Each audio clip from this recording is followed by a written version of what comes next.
L'observation du bébé, c'est vraiment un outil précieux et qui permet effectivement de faire, grandir le bébé, de voir aussi de pouvoir, appréhender comment lui, il grandit, mais qui permet aussi de faire grandir le parent aussi et le professionnel en fait, d'une certaine manière. Donc effectivement, l'observation du bébé dans son sens le plus pur, hein, elle implique de pouvoir rester à côté du bébé pour observer comment il va se déployer.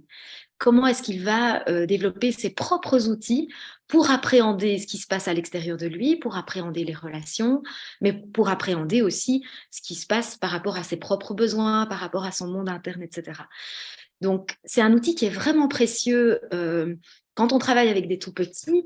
Alors, je vais le prendre tout d'abord du côté du professionnel pour avoir pratiqué cette observation du nourrisson moi-même dans l'équipe avec laquelle je travaille. Les professionnels, mes collègues, hein, peuvent témoigner que quand il y a une observation du bébé qui a lieu, ça décuple en fait leur capacité d'attention du bébé.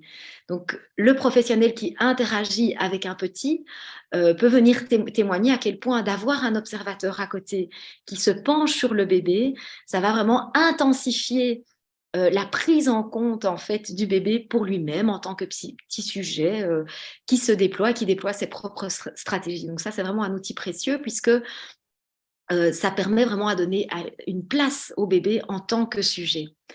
Alors, évidemment, pour le bébé, c'est précieux aussi, puisque dans ces moments d'interaction, le bébé capte d'interaction. Je dis d'interaction parce que c'est une interaction, en fait, même il y a pas forcément dans une observation un peu plus en retrait, euh, dans le sens où il n'y a pas de proposition d'interaction avec des jeux, du matériel, etc. Euh, eh bien, le bébé le prend, c'est une interaction au sens d'être à côté.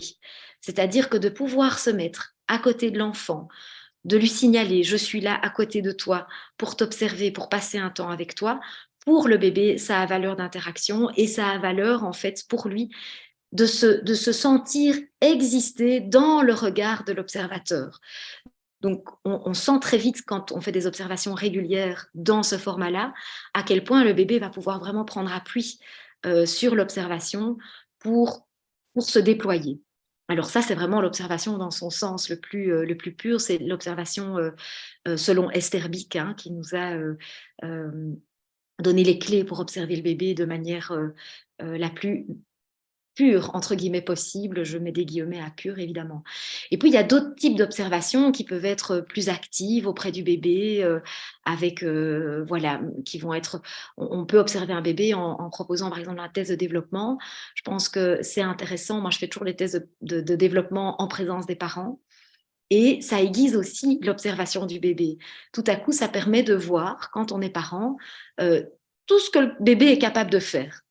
Donc, se mettre à observer un bébé en train de jouer avec les parents en tant que professionnel, eh bien, ça va vraiment aiguiser en fait le regard du parent sur une meilleure connaissance du bébé et sur tout ce qui est possible de faire avec le bébé. Ça va vraiment ouvrir aux compétences du bébé à un autre niveau, ce qui va du coup donner d'autres outils au bébé pour rencontrer ses parents, d'autres outils aux parents pour rencontrer le bébé.